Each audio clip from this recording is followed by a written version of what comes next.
মা পরের বাড়িতে কাম করিয়া গরুর কি বলে গোবর না ল্যাদ বলে গোবর বলে গোবর টোকাইয়া রোদ্রে শুকাইয়া বড় লোকের বাড়ি বিক্রি করিয়া ওই টাকা দিয়া পোলারে বিয়ে পাস করাইয়া সরকারি চাকরি দিছে। তো এই দেশের ঘটনা, চাকরি দিছে ওরা সরকারি হিসাবে মালয়েশিয়া চলে গেছে। মালয়েশিয়ার থেকে লাখ লাখ টাকা কামাইয়া বাড়ি বিল্ডিং দিছে। সরকার আবার দেশে আসছে।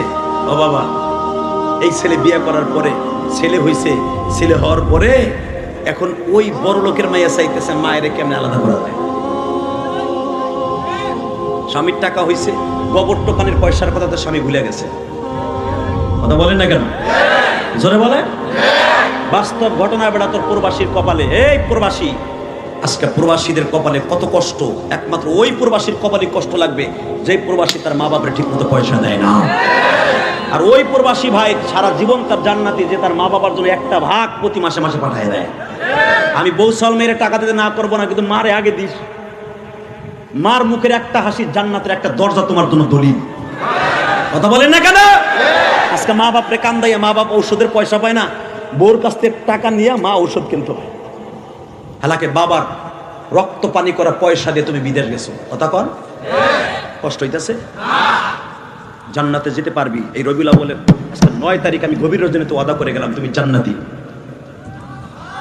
সেই কাজটা করতে পারো। বিশ্বনবী বলেছেন হুমা জান্নাতুকা ওয়া নারুকা, তোমার মা বাবা তোমার জান্নাত, তোমার মা বাবা তোমার জাহান্নাম। তুমি যতবার হাজি আর গাজী হও, মা বাবার বর্দা তোমার অ্যাকাউন্টে আছে, তুমি জান্নাতে কোনোদিন যাবে না। আইসে মিশন থেকে আইয়া দেশে সরকারি চাকরি করতেছে, হঠাৎ করে বউ মনে মনে ভাবে আমার শাশুড়ির বাড়িতে বাইর করতে। স্বামী গেছে ঢাকার থেকে, বাড়িতে যাওয়ার পরে বলে তোমার মা প্রতিদিন আমার সাথে গ্যাঞ্জাম করে। মা গ্যাঞ্জাম টাঞ্জাম করিস না, ভাল লাগে না, মাথা কিন্তু গরম আছে। মা কয় বাবা আমি তোর বউরে কিছুই কই না, আমি নাতিটা লয়ে পড়ে থাকি, 2.5 বছরের নাতি আমার পড়ে থাকি। মা কোনোদিন আমার বউ মিথ্যা কথা বলতে না। মা কয় মিথ্যা কথা তোর বউ কইতে পারে না, আমি কইতে পারি না। ঠিক আছে বাবা, মান সম্মান সবারই আছে, আমার না থাকুক, তোর তো আছে, তুই এখন বড় অফিসার বাবা, সরকারি মিশন থেকে আইছ। ঠিক আছে বাবা, আমি কোনো মুখে তালা বললাম কিচ্ছু কম না তোর বউরে, হোক না হোক, ভালো হোক, কিচ্ছু কম না।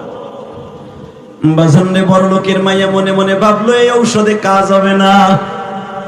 স্বামীরে বাজারে পাঠায় দিয়া বাবা সকালবেলা ঘুম থেকে জাগিয়া শাশুড়ির ওই ঘরে থাকতে দেয় না, আলাদা মায়ের জন্য বাবা একটা গোলের ঘর করে দিছে, সোনের ঘর। মা ওই ঘরের মধ্যে বাগানের মধ্যে থাকে আর ছেলে বিল্ডিং এর মধ্যে থাকে। বাজার সকালবেলা স্বামী বাজারে গেছে, শয়তানে কেমনে দেখেন ধোকা দেয়।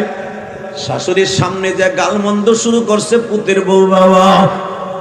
সন্তান বাজারের থেকে আসিয়া দেখে মার সাথে আর পুত্র তার বিবির সাথে অনেক বড় ঝগড়া। ও বাজান বড় লোকের মাইয়া চিল্লাই উঠছে, দেখো তোমার মা আমারে কি করছে। এই যুবক দেরি না করিয়া বলে মা তোর মতো খারাপ আর কেউ হতে পারে না, আমার বউর সুখ দেখে তো সহ্য হয় না। তুই যে ছোটকাল তুই যে বাবার ঘরে থাকতি ফকিরনি, তুই ফকিরনি স্বভাব রয়ে গেছে। এই কথা বলিয়া বাবা মাকে এমন জোরে একটা থাপ্পড় মারছে। আরে শিক্ষিত ভাইরে,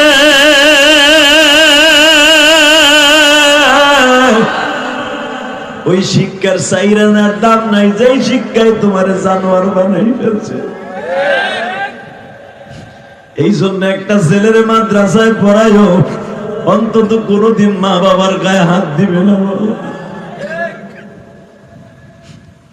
যখন মারে তাপ্পড় দিছে, মায়ের পর্দাটা বাইটা বাবা রক্তগুলা ঝর্ণার মতো ঝরতাছে। মা কাপড়ের আসলটা চাইপা ধরে ঘরের মধ্যে যাইয়া ছোট বাচ্চার মতো বুবাইয়া বুবাইয়া কান্দে। আল্লাহ তুমি সবই দেখছো, আমার সন্তান আমার না বুঝা থাপ্পড় দিছে, তুমি ওর পরে গজব দিও না। বাজানিটা যদি ওর বউ হইতো চিল্লাইয়া চেয়ারম্যান মেম্বারের কাছে যে নালিশ দিত। মা কারো কাছে নালিশ দেয় নাই বাবা, ঘরের মধ্যে বইয়া যায় না, মাঝে বইয়া কান্দে আর কয় আল্লাহ তুমি আমার জাদুর পরে গজব দিও না, আমার কলিজার টুকরা পরের বাড়িতে গোবর টোকায় বেইসা মানুষ করছি, একদিনও হিদায়াত পাইব।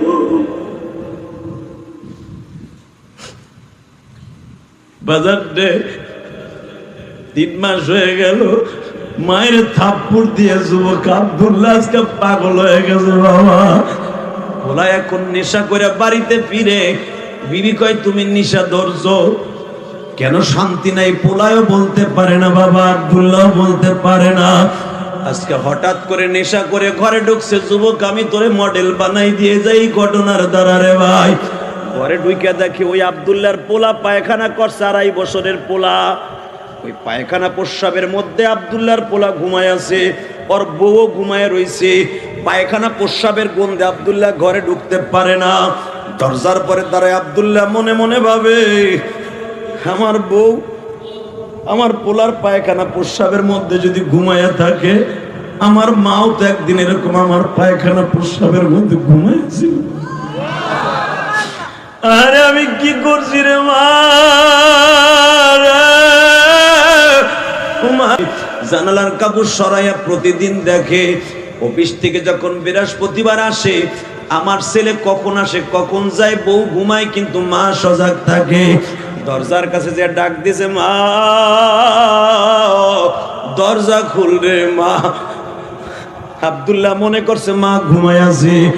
মা দরজার ভিতরে বাবা, কারণ খড়ির বেড়ার দরজা, বাঁশ দিয়ে একটা ফ্যাঙ্কি বাঁধাইছে। মা আরো ডাবল ফ্যাঙ্কি দিছে। আমার ছেলে নেশা করে মনে হয় আমার বউ কি শিখাই দিছে, এই রাত্রে আমারে মারবে। মা ঘরের থেকে আওয়াজ দিছে, বাবা আব্দুল্লাহ আল্লাহর কসম করে কই, তোর বউর সাথে 3 মাস হয়ে গেল আমি কোথাও কই না বাবা। তুই আমার খবর লস না, আমি ডিস্টার্ব করি না। বিশ্বাস কর আমি তোর বউরে আজকে কিছু কই নাই। আমি জানি বড় লোকের মায়া তোরে বুদ্ধি দিছি, তুই আমারে মারার লাইগা আইছো। বাবার ডাইন কানে কিছু শুনি না, তুই আমার আর এই রাত্রে মারিস না। আব্দুল্লাহ বলে, মা আমি নেশা করি নাই রে মা, আমি তোরে মারার তো দূরের কথা, আমার একটু মাপ চাওয়ার সুযোগ দে গো মা।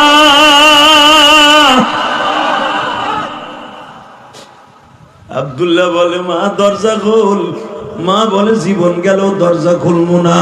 মা লাথি দিয়ে ভেঙে ফেলবো। বাজান ঠিকই আব্দুল্লাহর মা বলে, বাবা এতদিন আমি কারো কাছে নালিশ করি নাই, এই রাত্রে যদি আমার ঘুম থেকে জাগাইয়া মারস, আমি কিন্তু ওই বিশ্ব আদালতে তোর বিরুদ্ধে নালিশ করব। যুবক বাইরে ইলিয়াসুর রহমান জেহাদি, 12 বছর বয়সে মা হারাইছি। আমার মায়ের জন্য আমার এই ভাই দেখে আসছে। বাজান রে, কোটি কোটি টাকা খরচ করে একটা মসজিদ করছি ঢাকা কেরানীগঞ্জ।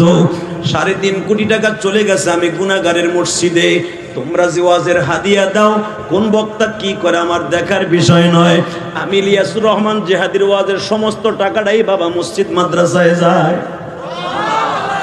বাড়ি গাড়ি জীবনে আল্লাহ বহুত করাইছে, এখন শুধু জান্নাতের বাড়ির জন্য কোনো ব্যবস্থা হয় কিনা। এ যুবক রে, মা কি জিনিস আজকে বুঝবি না রে ভাই, যেদিন কবরে চলে যাবি সেদিন বুঝবি মা কি জিনিস রে। অথবা সেদিন বুঝবা যেদিন তোমার সন্তান তোমার লগে বেয়াদবি করবে। মা বাপ বাইসা থাকতে কোনোদিন বেয়াদবি করিস না রে ভাই। যখন দরজা খুলে না, লাথি দিয়ে দরজাটা ভেঙে ফেলেছে। মা লাফ দিয়ে দাঁড়ায় বলে, আব্দুল্লাহ আমারে মারিস না গো বাবা।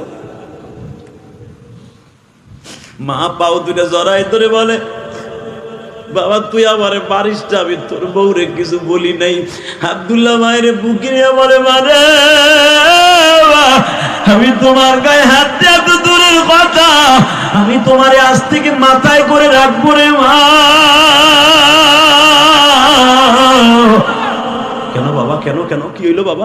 তুই ঘরে গেলে আমি মনে করছি তোর বউ তোরে বুদ্ধি দিতেছে, আমার মারতেছ না। মা আয় কুরলে এলো হয়ে গেছে, যাই দেখে নাতিটা পায়খানা করছে, পুত্রবধূ ঘুমায়। মা চোখের পানি কাপড়ের আঁচল দিয়ে মুছে আর বলে, আব্দুল্লাহ রে, তুই তো একদিনের পায়খানা দেখে আমার সাথে তুই পেয়াল দিলি। বাবা তোর একাধারে 6 মাস আমাশা ছিল গো বাবা। তোর পায়খানা পড়তে পড়তে পায়খানা রাস্তায় লাল হয়ে ঘা হয়ে গেছিল। আমি মা সারা রাত তুই চিল্লাইতে, আমি মা সারা রাত তোরে বয়া বয়া ঘরের আঙিনে দিয়ে হাঁটতাম। কত ডাক্তার কবিরাজ দেখাইছি, ভালো হস না রে বাবা। লাস্টে একজন হাফেজের কাছ থেকে একটু পানি পড়ার লবণ পানি আনছি, আল্লাহ তোরে বরকতে ভালো করে দিছে। যুবক ভাই, আমি তোর 2টা পাও ধরে বলে দিয়ে যাই, ওই মা বাবার খেদমত দরকার আছে না নাই?